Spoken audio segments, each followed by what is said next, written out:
Gagasan mengenai sistem tata surya yang kita kenal sekarang mungkin dianggap cukup gila ribuan tahun lalu, ketika banyak dari orang-orang beranggapan bahwa bumi itu datar.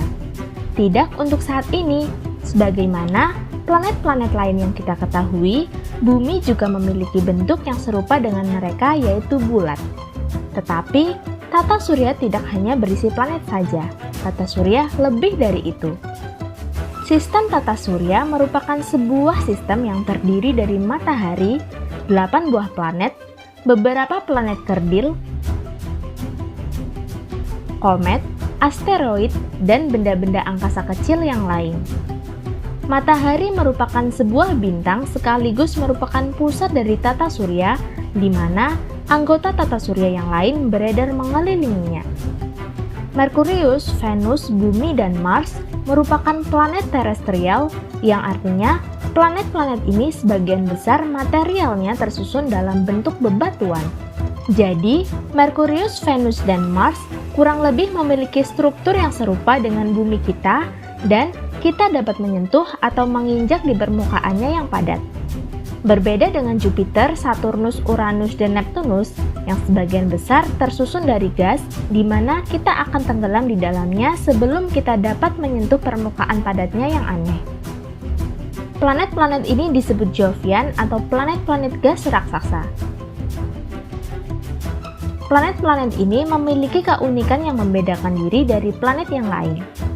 Dengan jaraknya yang sangat dekat dengan matahari, yaitu Merkurius, Venus yang sangat terang di langit, Bumi dengan kehidupan di dalamnya, Mars yang berwarna merah karena berkarat, Jupiter dengan badai seukuran 3 buah bumi miliknya dan tentu ukurannya yang sangat besar, Saturnus dengan cincin cantiknya, serta Uranus dan Neptunus yang sepintas terlihat kembar. Mungkin sebagian dari kita bertanya, di manakah Pluto? Perdebatan mengenai Pluto merupakan sebuah planet atau bukan dimulai ketika ditekannya definisi apa itu planet. Menurut International Astronomical Union, ada 3 syarat utama suatu benda langit bisa disebut planet. Yang pertama, sebuah planet haruslah secara independen mengorbit matahari, yang berarti bulan-bulan tidak dapat dianggap sebagai planet karena mereka mengorbit planet. Lalu, harus memiliki massa yang cukup sehingga gravitasinya bisa menarik dirinya ke dalam bentuk yang hampir bulat. Kemudian, harus cukup besar untuk mendominasi orbitnya dari benda langit lainnya, yang artinya tidak boleh ada benda-benda langit lain di jalur orbitnya. Sayangnya, Pluto tidak cukup besar untuk bisa mendominasi orbitnya dari benda langit lain karena orbitnya masih dihuni banyak segerombolan asteroid kecil, maka Pluto pun tidak masuk dalam persyaratan sebagai planet tersebut, sehingga ia menyandang status baru sebagai planet kerdil. Sebenarnya, bukan hanya Pluto yang berada dalam status planet kerdil. Ada beberapa benda langit yang berorbit matahari yang masuk dalam kategori ini, yaitu Ceres, Eris, Makemake, dan Haumea. Sebagian besar planet kerdil berada pada sabuk Kuiper yang berada pada sisi terluar tata surya, kecuali Ceres yang berada pada sabuk asteroid dalam yang berada di antara Mars dan Jupiter.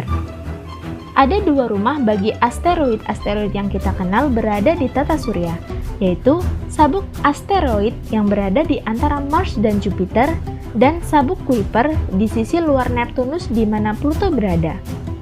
Selain itu, di tata surya juga ada beberapa benda langit seperti satelit yang merupakan benda langit yang mengorbit pada sebuah planet, serta komet yang orbitnya yang unik, terkadang dekat dengan matahari dan menjauhi matahari.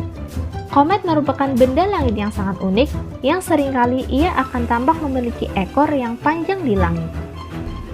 Jika kalian merasa bahwa konten kami menarik, kalian bisa subscribe dan bagikan ini ke teman-teman kalian ya. Bersama dengan kami, mari terus mencari tahu dan selalu berusaha memahami dunia sekitar kita.